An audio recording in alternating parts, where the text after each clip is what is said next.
passagem do capítulo 13 de São Mateus, em que há pelo menos 5 parábolas, em que Nosso Senhor compara o reino dos céus e faz diversas comparações com algumas sementes, não é?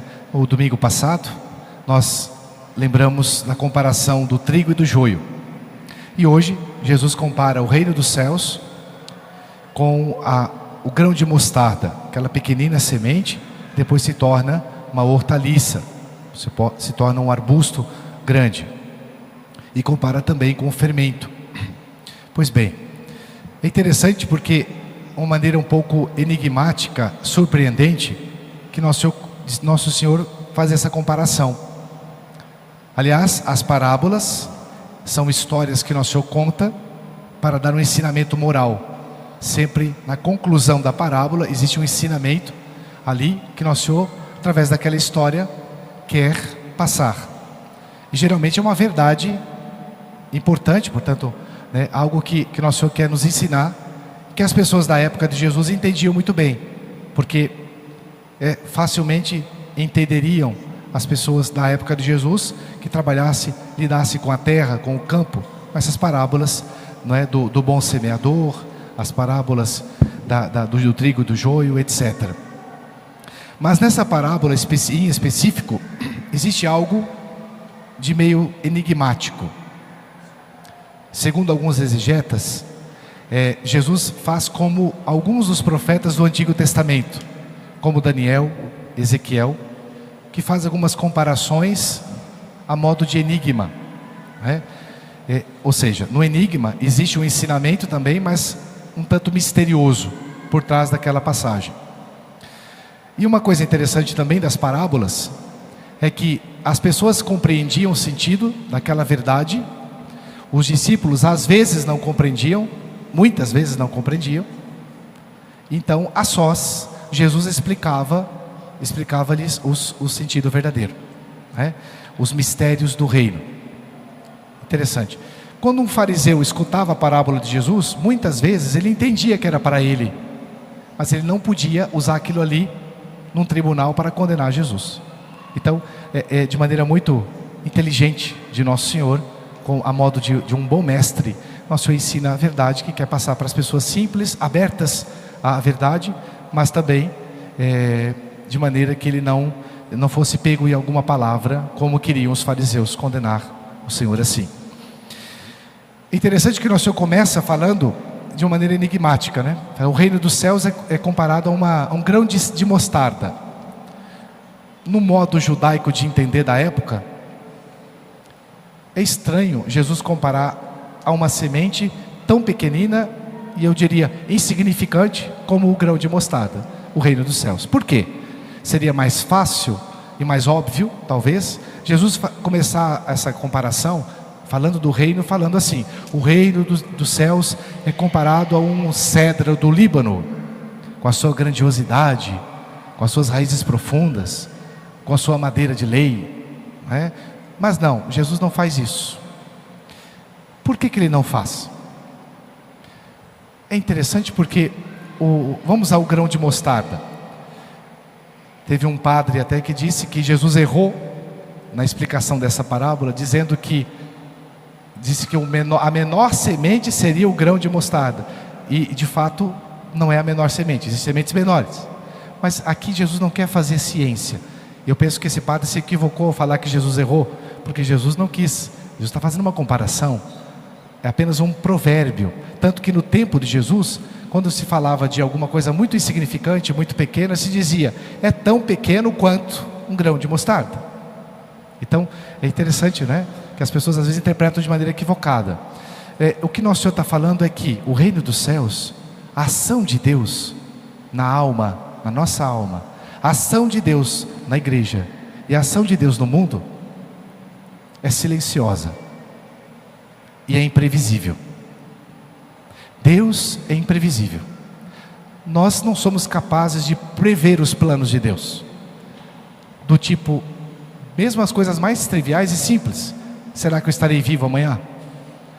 Será que nós vamos viver até o final do ano? Quando será o momento da partida para a eternidade? Nós não sabemos. Ou seja, Deus é tão grande, muito maior que a nossa inteligência. Então nós não entendemos perfeitamente a Deus. Deus é mistério.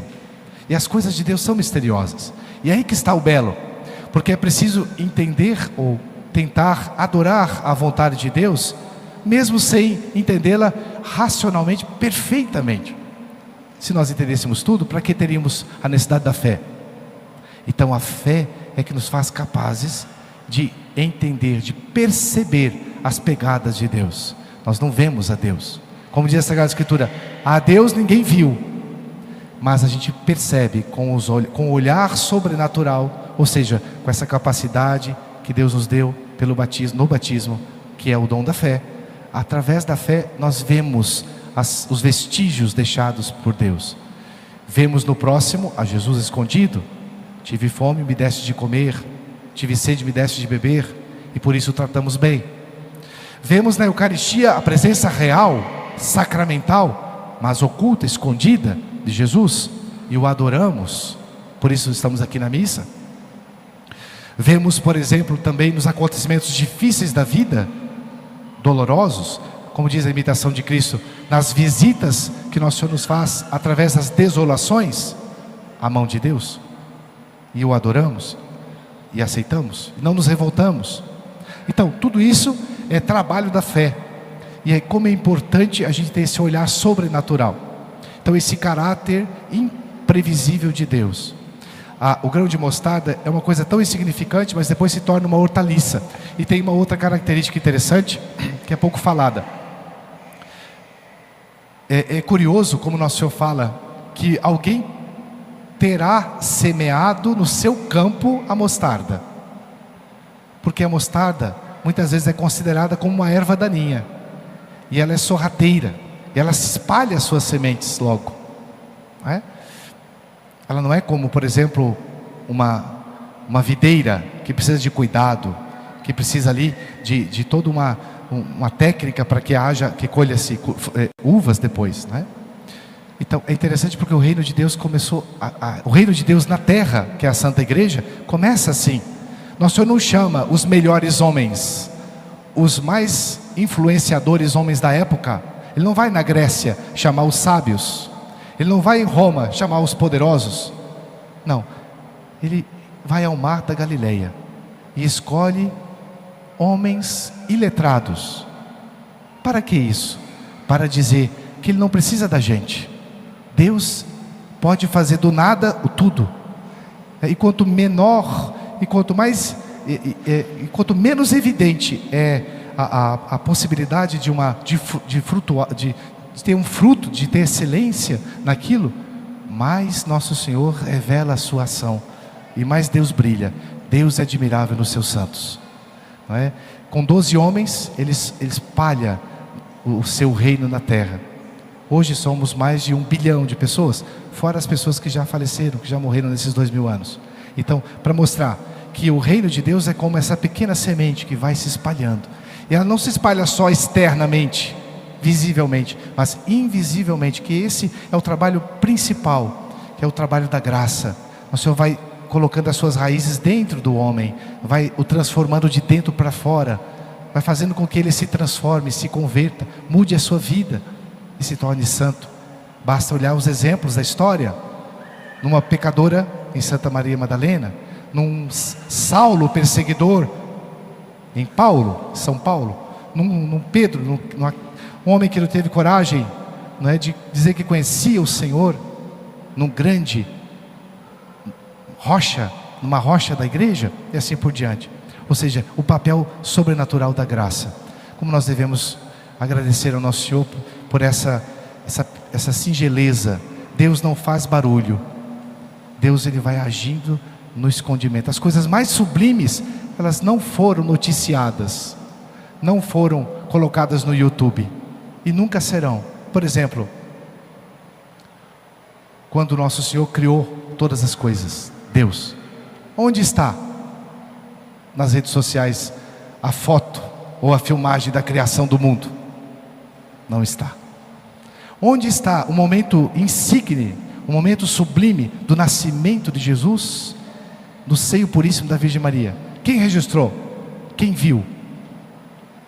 Ninguém, só os anjos e São José talvez.